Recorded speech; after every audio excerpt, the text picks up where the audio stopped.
할렐루야 반갑습니다. 반갑습니다. 제가 말씀을 짧게 전하도록 할 텐데요. 오늘 말씀의 제목은 천국 소망입니다. 천국 소망인데 우리 교회에서 요즘은 이제 천국 말씀이 전처럼 그렇게 많지 않은 것 같아요. 천국, 지옥 이런 게. 아무튼 제가 이번 주 중에 받은 그 주제가 천국에 대한 소망으로 이제 말씀을 받았어요. 그래서 이 말씀을 어떻게 전해야 될까 하다가 그냥 제가 경험했고 적용됐던 그런 천국 소망에 대해서 이제 적용을 해서 말씀을 전해볼까 합니다. 그 예수님 믿는 자들에게는 그 천국 소망이 궁극적인 이제 최종 목표이자 이제 소망이 되는데요. 이 천국 소망에 대한 것도 이제 단계가 있는 것 같아요. 제가 이제 초신자 때는 그 천국에 대한 소망이 사실상 별로 없었어요.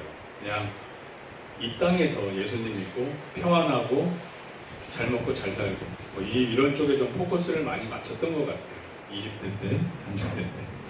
그러다 보니까 이제 좀 현세적인 신앙이고 약간 구약적인 신앙, 예수 잘 믿고 축복받자 뭐 이런 쪽에 포커스가 많이 맞춰졌었던 것 같아요. 좀 기복 신앙에 좀 가까웠다고 보여져요. 그런데 제가 살면서 좀 연단도 받고 주님과 동행하려고 애쓰고 하나님의 뜻이 뭔가 성경을 통해서 연구하고 하면서 이제 점점 천국 소망이 자라나게 되더라고요. 어느 순간부터. 그래서 그 천국 소망이 이렇게 자라는 시점을 보니까 그러니까 주님과의 교제를 통해서 주님과의 어떤 그 신뢰 관계가 형성됐을 때부터 이제 천국 소망이 생기더라고요. 왜냐하면 이 땅에서 하나님 나라를 경험하기 시작하면 로마서 14장 17절 말씀에 보면 하나님 나라는 먹는 것과 마시는 것이 아니요 오직 성령님 안에 있는 의와 평강과 희락이라. 그러니까 성령 세례 받고 또 성령 충만할 때 주님이 부어주시는 의와 평강과 희락을 느끼게 되면 이제 하나님 나라를 느끼는 거예요. 기쁨과 평안을 누리면서 야, 내가 이렇게 성령 충만할 때 예수님 믿고 이렇게 충만할 때 기쁘구나, 평안하구나. 그러면 나중에 내가 죽어서 예수님 곁에 갔을 때는 얼마나 기쁘고 평안할까, 얼마나 기쁘고 평안할까. 이제 거기까지 생각이 이제 다다르게 돼요. 그러니까 이 땅에서 로마서에서 말씀하시는 대로 이 땅에서의 천국을 누리기 시작하면 우리가 궁극적으로 가는 하늘 천국까지도 바라보게 되더라고요. 그렇게 연결이 되더라고요. 그러니까 그 전에는 현세적인 신앙, 믿음, 이 땅에서 잘 먹고 잘 사는 쪽에만 포커스를 맞추다가 내가 성령 충만해져서 내가 예수님으로 말미암은 기쁨과 평안을 누릴 때는 자연스럽게 점점 하늘 천국에 대한 소망으로 조금씩 기대감이 생기더라고요. 그리고 그 천국 소망에 대한 이제 어떤 확신이 생기는 단계에는 어느 단계에 그런 확신이 좀 더 생기냐면 주님과 동행을 하다 보면 주님은 항상 나한테 가장 좋은 것, 최선의 것을 주신다는 그런 믿음, 신뢰가 쌓이면서 더 천국에 대한 소망이 확고해지는 것 같아요.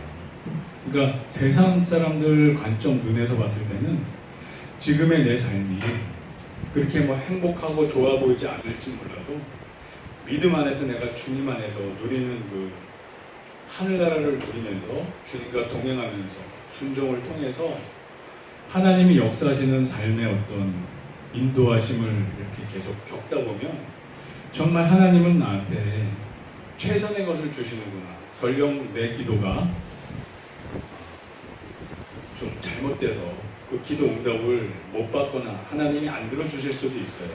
정욕을 위해서 구하면 들어주시지 않는다고 하잖아요. 하지만 그런 기도의 관계 속에서 어떤 기도가 하나님 기도에 합당한지도 분별하면서 또 합당한 기도를 했을 때 하나님이 들어주시는 역사를 경험하면서 정말 하나님을 우리 구주 예수님을 신뢰하게 돼요. 아, 예수님은 나한테 항상 가장 좋은 것을 주시는구나.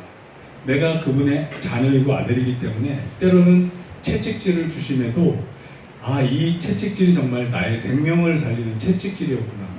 나한테 정말 필요한 것이었구나. 이런 걸 느끼면서 그 주님과의 신뢰관계가 싹 터요. 그러면 이제 기대감이 생기는 거예요. 그러면 하나님이 지금 내가 이 땅에서 살 때 이렇게 가장 좋은 것을 주시는데 그러면 하나님이 약속하신 저 천국은 얼마나 좋을까? 얼마나 좋을까? 그런 기대감이 이제 생기면서 그게 좀 점점 확신에 가까워져요. 천국에 대한 확신이. 이러기 위해서는 두 가지 정도가 필요해요. 첫째는 주님과 동행하는 것. 그렇게 항상 성령 충만하도록 있어야 되고 성령님이 인도하실 때 그 인도하심에 스스로 자발적인 순종을 하도록 노력을 해요. 예수님조차 죄가 없으신 분인데 고난을 통해 순종을 배웠다고 하잖아요. 그러니까 우리도 순종하는 것을 훈련하고 연습하고 고난 속에서 계속 순종하는 훈련을 해야 돼요. 그래야 이제 이런 하나님 나라를 누리면서 점점 그 천국 소망이 커지게 되더라고요. 아멘. 그래서 이렇게 이제 주님과 동행할 때 하나님의 그 선하심과 진실한 심에 대한 어떤 그런 확신을 느끼게 되는데요. 우리 구약의 우리 다윗왕 같은 경우에도 이제 그런 고백을 해요. 시편 100편 5절 말씀을 보면 여호와는 선하시니 그의 인자하심이 영원하고 그의 성실하심이 대대에 이르리로다. 그러니까 다윗은 주의 영이 나한테 떠나지 마시옵소서 정직한 영을 새롭게 하시옵소서 막 하면서 이분은 구약에 몇 안 되는 성령 충만했던 분 중에 하나예요. 그래서 이분은 그러니까 본인이 성령 충만하면서 하나님을 고백할 수 있게 되는 거예요. 하나님 여호와는 선하시니 그의 인자하심이 영원하고 성실하심이 대대에 이르리로다. 그러니까 이 다윗도 어느 순간 이 땅에서 왕이면 사실 누릴 거 다 누리잖아요. 그럼에도 불구하고 시편 23편 마지막 구절이 뭐예요? 내가 여호와의 집에서 영원히 거하리라. 결국 궁극적인 거는 이 다윗도 천국을 소망하는 거예요. 여호와의 집에서 영원히 거할 수 있다는 것은 사실상 이거는 영생의 천국을 의미하는 거거든요. 네. 그리고 그렇게 이제 주님과 동행을 하다 보면 어떤 그 하나님의 약속, 영생, 천국이 점점 더 확실하게 믿어져요. 그래서 사도 요한을 보면 요한 1서 2장 25절에 그가 우리에게 약속하신 것은 이것이니 곧 영원한 생명이니라. 그러니까 다른 거 뭐 자잘한 거 뭐 이런 게 아니라 영원한 생명에 대한 약속을 딱 잡고 가는 거예요. 우리 크리스찬들은 이게 궁극적인 목적이거든요, 사실. 이제 좀 아이러니한 게 이제 우리 가끔 보면 그 은사적으로 천국, 지옥 이런 거를 체험하시는 분들이 있어요. 간혹 이제 막 기도 열심히 하시다가 입신하셔서 뭐 천국 보고 왔다, 지옥 보고 왔다 이러신 분들이 있는데 1919 1919 유관순 영화라는 영화를 시나리오를 적은 그 이은혜 작가라고 있어요. 이은혜 작가가 제가 간증하는 걸 들었더니 이분이 청소년기에 믿음이 좋은 모양이에요. 청소년기에 입신을 해서 천국 지옥을 보고 왔대요. 그래서 며칠에 거쳐서 반복적으로 이렇게 계속 하나님이 천국도 구경시켜주고 했다고 해요. 그게 보통 사람은 겪지 못할 정말 특별한 은사잖아요. 은혜잖아요. 그랬음에도 불구하고 이 이은혜 작가가 페루로 이민을 갔다가 결혼하고 자녀 낳고 살다가 가정에 불화가 오니까 3번의 자살 시도를 했었어요. 아니 천국 지옥을 버젓이 다 보고 오신 분이 자살 시도를 한다는 게 이게 말이 안 되잖아요. 그러다가 하나님의 은혜로 다 살아나고 이제 자살 미수에 그치고 이제 혼인 관계는 정리를 한 모양이에요. 그리고 한국에 들어와서 이제 다시 믿음 회복하면서 다시 이제 자녀들도 불러들이면서 이렇게 살면서 이제는 다시 믿음을 회복해서 행복합니다, 이런 간증을 제가 들은 적이 있어요. 그러니까 이게 뭐냐면 아무리 하나님의 특별한 은사를 통해서 은혜를 받아서 천국 지옥을 보고 왔어도 내가 지금 현재 주님과 동행하지 않으면 하나님 나라를 누리는 게 아니라 내 눈으로 진짜 특별한 은혜로 그런 거를 보고 왔음에도 불구하고 그냥 그 은혜를 까먹고 말아요. 오히려 불신자처럼 진짜 영생을 놓칠 수 있는 위기까지 벌써 몇 차례 왔다 간 거예요. 근데 하나님의 특별한 은혜로 그 자매님은 자살 미수가 됐기에 망정이지 그 영혼 어떻게 될 뻔했겠어요. 그래서 우리도 이제 이런 부분에서 그러니까 이런 특별한 은사적인 것보다는 열매적인 측면에서 항상 우리가 성령님과 동행하는 자세, 그러면서 그 안에서 의와 평강과 희락을 누리는 그런 하나님의 나라를 누리는 그러한 자세가 정말 필요하다고 생각을 합니다. 이렇게 천국 소망이 있는 자들은 특징이 있어요. 담대해요. 왜? 성령님의 열매를 내죠. 사랑, 희락, 화평. 화평이 다른 말로 평안이잖아요. 그건 주님 앞에서도, 주님이 아니라 죽음 앞에서도 평안을 누릴 수 있는 참 평안이에요. 왜냐하면 오순절 그 성령 강림 이후에 이분들이 막 목숨이 왔다 갔다 하는 그런 위기 상황에서도 예수님이 우리의 구원의 주님이시다 이렇게 막 담대하게 선포해요. 그거는 우리 마음의 평안의 열매가 맺히지 않으면 목숨 걸고 그렇게 할 수가 없는 거예요. 그리고 이 영혼들을 살려야겠다는 사랑의 열매가 없으면 또 그렇게 할 수가 없는 거예요. 그래서 천국 소망이 있는 자들은 이런 담대함, 평안함, 사랑으로 열매를 맺으면서 어떤 죽음을 초월한 그런 사역을 하기 시작해요.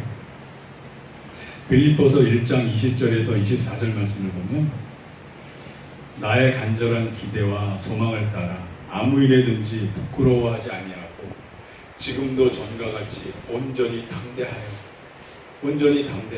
평안의 열매를 맺는 거예요. 살든지 죽든지 내 몸에서 그리스도가 존귀하게 되게 하려 하나니. 그러니까 나의 생사 문제가 중요한 게 아니라 예수 그리스도의 영광이 중요한 문제가 되는 거예요. 이 시점이 되면. 이게 사도 바울 우리 선배님의 이런 자세가 그랬던 거죠.